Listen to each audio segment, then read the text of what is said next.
TNA, you are listening to a paying customer who will be attending Bound for Glory this year. And as a paying customer, I feel that at the very least, I deserve to enjoy what I'm paying for. I shouldn't feel like after the show is over that I just threw my money away for a show that I could have watched on TV for cheaper and felt the exact same way. I want to come out of this show going, yes, this is why I love this company. So going on to that, every week I'm going to talk about what I'd like to see at Bound for Glory and what would make me, as a paying fan, feel like I'm getting my money's worth. Number one on my Bound for Glory wish list, and most importantly, Velvet Sky. If I can't have anything else on my wish list, all I ask for is Velvet Sky. And the thing that makes me hopeful that she might be involved is the focus on her reaction after she lost her rematch. You could do a lot with that. Maybe give her a couple of months off, maybe turn her heel, maybe do something like what you did with AJ Styles. There's a lot of possibilities for angles that you could carry out into Bound for Glory. And I know the plan right now is for Taryn Terrell to take the belt off Mickie James at Bound for Glory. And I can live with that. I mean, I won't like it. I'll be booing the hell out of her, but I get it. But I definitely think there is a way that you can include Velvet Sky in there. Maybe have her come back sometime after Taryn wins her title shot. And right there, you could instantly start a feud between Velvet wanting a rematch, not being able to get it, Taryn not giving up her title shot, Mickie manipulating both of them. She could be heel or face and it doesn't matter. And that could lead into a triple threat elimination at Bound for Glory. That's something I'd be invested in. Or you know what? It doesn't matter. Special referee, ring announcer, whatever. Just as long as she's there. Because this might be my last chance to ever see her live. For one, because TNA never comes over here, and for two, I get the feeling she's under one of those 1-year type of contracts. And considering she never wanted to come back in the first place, this is probably going to be her last year with the company. So TNA, if I can't have anything else, at least give me Velvet Sky, and I'll be happy.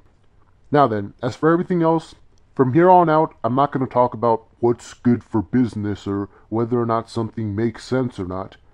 Everything that I say from here until Bound for Glory is going to be about what I'd like to see, and how everything they do affects my excitement level heading into Bound for Glory. And right now, I'm about here. So let's see how much that changes after this video. First off, Madison Rayne and Taeler Hendrix were just released. Notice how I didn't mention anyone else. That's because I didn't know or care who any of the other guys were. And I'll get more into that later. Now, Madison, no surprise I said she'd be gone by Bound for Glory. The only tragic thing here is that now the division has no jobbers, which sucks for Brooke and Tara because that makes them the jobbers of the division by default. Now, Taeler is a shock.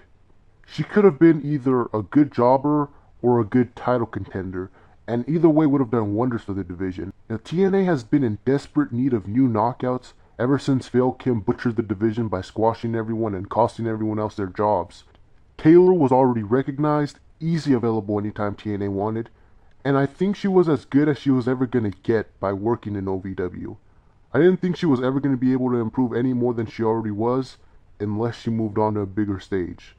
So that really hurts. Especially because I don't think they'll be looking into getting any new knockouts to replace her, considering the reason they just released 10 guys was because they couldn't afford them. I mean, even if they're planning to sign new talent, new knockouts are probably at the bottom of that list. And that's unfortunate. And that's another thing that brings my excitement level for this company down even further. Now, I'm not going to talk about any of the other releases because they were all gut check guys. And ever since the gut check with Taeler Hendrix, I have not given two big shows about anyone that I've seen from gut check. No one has impressed me, no one has stood out, they all look the same to me. I don't remember any of their names.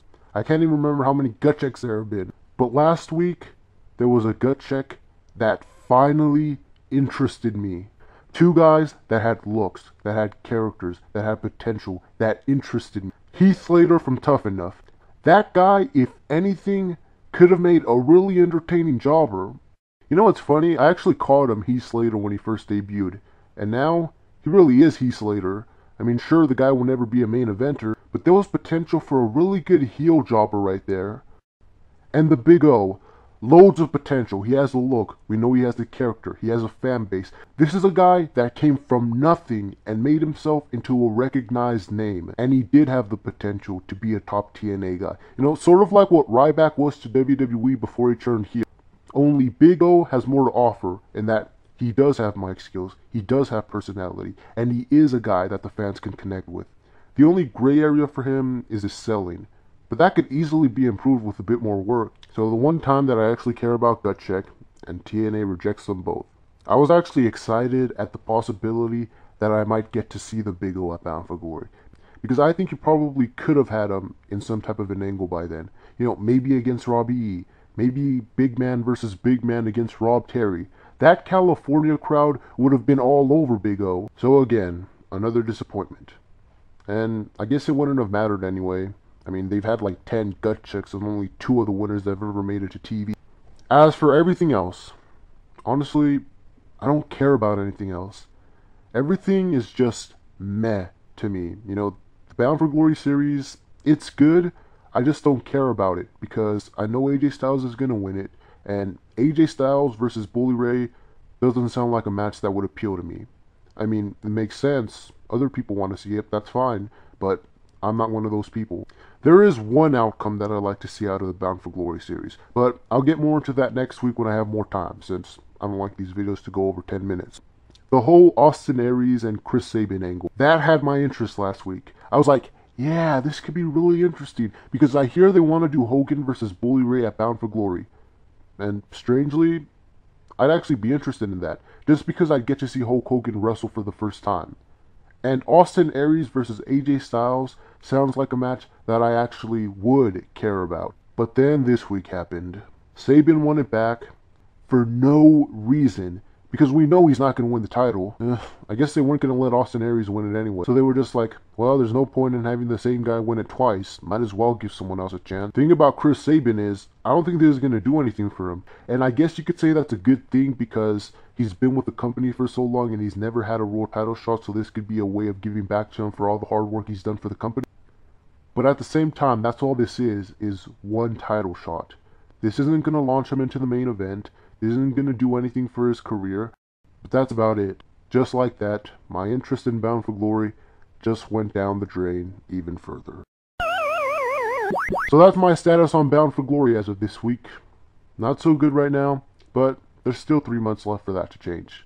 And you can feel free to let me know your status on Bound for Glory as of right now. Yada yada yada, blah blah blah, the end.